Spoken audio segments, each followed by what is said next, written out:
بایزید چاہتے تو سر دبا کے اٹھا سکتے تھے، بایزید چاہتے تو آواز دے کے اٹھا سکتے تھے، لیکن بایزید کی خدمت دیکھے، بایزید نے یہ کہا اگر ہم امی کو بیدار کرتے ہیں گستاخی ہو جائے گی، اور اسی گستاخی اگر خالق کائنات کی بارگاہ میں اگر پکڑ ہو جائے تو خالق کائنات ہمیں جنت ہرگز نہیں دے گا۔ بایزید پانی کا کٹورا لے کر سرہانے میں کھڑے ہوتے ہیں، رات بھر کھڑے رہتے ہیں، فجر کے وقت امی بیدار ہوتی ہے، بایزید کو دیکھتی ہے تو امی کہتی ہے کہ بیٹا تو رات بھر سرہانے میں کیوں کھڑا رہا؟ بایزید کا جملہ دیکھے، بایزید کہتے کیا ہے؟ بایزید سرکار فرماتے ہیں کہ امی اگر تو قیامت تک اگر سوتی تو یہ بایزید تیرا بیٹا قیامت تک پانی کا کٹورا لے کے تیرے سرہانے میں کھڑا ہے۔ الحمدللہ رب العالمین والعاقبۃ للمتقین والصلاة والسلام علی سید الانبیاء والمرسلین وبالوالدین احسانا۔ صدق اللہ مولانا العظیم وبلغنا رسولہ النبی الامین الکریم ونحن علی ذلک لمن الشاہدین والشاکرین والحمد للہ رب العالمین۔ پیر کامل قطب عالم حضرت تیرے علی، پیر کامل قطب عالم حضرت تیرے علی، رازدار کنت کنزم حضرت تیرے علی، خدا بندہ بپیران طریقت بیارا نم نمارا ہے حقیقت، بپیر ماں کے شہ محمد تیرے علی، بپیر ماں کے شہ محمد یوسف علی، ترحمنا کے ذات تو رحیم صلی اللہ علی محمد صلی اللہ علیہ وسلم، صلاة و سلام علیک یا حبیب اللہ، صلاة و سلام علیک یا رسول اللہ صلی اللہ تعالی علیہ وسلم۔ یا الہی دل میں عشق حب اہل بیت دے۔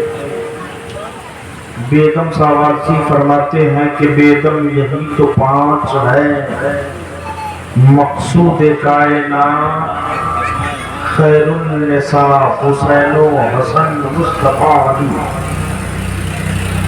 اور یہ غلام علی کہتا ہے یا الہی دل میں عشق حب اہل بیت دے، میرے مرشد حضرت تیرے علی کے واسطے۔ یا الہی مسلک احمد رضا پہ رکھ مجھے ثابت قدم، میرے مرشد حضرت تیرے علی کے واسطے۔ اور یا الہی دو جگہ میں شاد رکھ آباد رکھ، سرکاہی کے تیرے علی صوفی باسفا کے واسطے، سرکاہی کے تیرے علی صوفی باسفا کے واسطے۔ یہ بزم رسول اور میلاد مصطفیٰ میں ہم تشریف فرما ہے، اس کا مقصد اصلی یہ ہے کہ جو یہاں سے گئی ان کے لیے ہم کچھ کریں اور کر کے بھیجیں، یہ مقصد ہے اس کا، یہی اصل مقصد ہے۔ کیونکہ اب کوئی نیک کام نہ کوئی مرنے والا کر سکتا ہے اور نہ ہی کوئی مرنے والی کر سکتا ہے۔ جو گئی سارے معاملات ختم ہو گئے، سارا رجسٹر بند ہو گیا، گناہوں کا، عمل خیر کا، نیکی، بدی،